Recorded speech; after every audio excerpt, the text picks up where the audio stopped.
त्या ठिकाणी आपण क्वेश्चन नंबर 4 सॉल्व करणार आहे.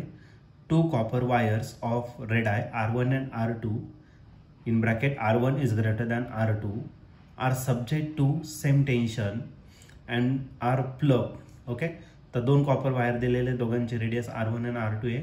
R1 मोठा आहे R2 पेक्षा आणि त्याला जो टेन्शन अप्लाय केलाय तो सेम आहे आणि त्याला प्लग करायचा आहे. तर ट्रान्सव्हर्स वेव्ह विल, तर ट्रान्सव्हर्स वेव्ह कशामध्ये फास्टर असणार ते आपल्याला ठिकाणी फाइंड करायचं. हा क्वेश्चन 2010 ला आलेला होता. याचे 4 ऑप्शन पैकी पहिले जे ऑप्शन आहे A they travel faster in thicker wire, B option travel faster in thinner wire, C option travel with same velocity in both the wires आणि last D option do not travel through both the wires. तर या 4 ऑप्शनपैकी या क्वेश्चनचं correct answer काय असलं पाहिजे, तर यासाठी आपण त्याला सॉल्व्ह करूया आणि मग डिसाईड करूया. तर या क्वेश्चनमध्ये 2 कॉपर वायर्स दिलेले आहे, 2 कॉपर वायर ज्याची रेडियस R1 आणि R2 दिलेले आहे आणि R1 इज ग्रेटर दॅन काय दिलेलं आहे, R2 दिलेलं आहे. Okay, R1 is greater than R2 he condition आपल्याला दिलेली आहे.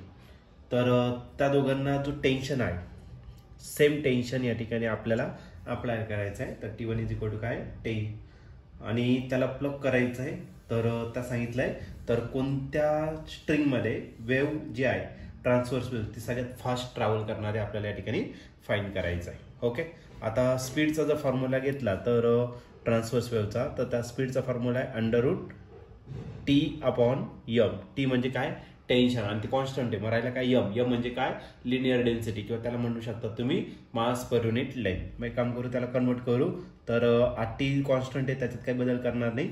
एम म्हणजेच काय मास पर युनिट लेंथ, लेंथ कुठे जाणार आहे न्यूमरेटरला. ओके, आता मास आपल्याकडे दिलेले नाही त्यासाठी आपण काय करणार आहे डेन्सिटीचा फॉर्म्युला या ठिकाणी यूज करणार आहे आणि डेन्सिटीचा फॉर्म्युला आहे मास अपॉन व्हॉल्यूम. आता स्ट्रिंग घेतलेलं आहे, मग या स्ट्रिंगचा जो व्हॉल्यूम असणार आहे तो असेल सिलेंडर शेपचा असेल πr²h. ओके, व्हॉल्यूम जो असणार आहे तो πr²h. आता एच नाही इथं तर याच्या जागी आपण काय करणार तर एल कन्सिडर करणार πr²l. ओके, मग आपण या केसमध्ये v ची व्हॅल्यू पुट करणार आणि अंडर रूट मध्ये जो टाकलाय TL तसाच घेतला, एमच्या जागी टाकला आपण.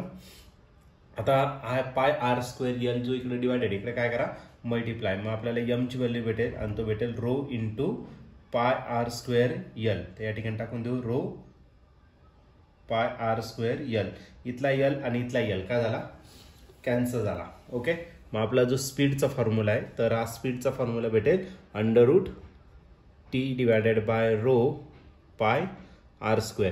याचा जो टी आहे तो कॉन्स्टंट आहे, रो कॉन्स्टंट आहे, पाय पण कॉन्स्टंट आहे, पण आरचा स्क्वेअर याला स्क्वेअर रूटच्या बाहेर जर घेतला तर v is equal to 1/r आणि √T डिवायडेड बाय काय असेल रो इंटू पाय. ही सगळीच्या सगळी टर्म काय कॉन्स्टंट आहे, म्हणजे आपला जो स्पीड आहे तो कसा डिपेंड आहे तर inversely proportional to the r because √T divided by rho into pi ही टर्म काय इज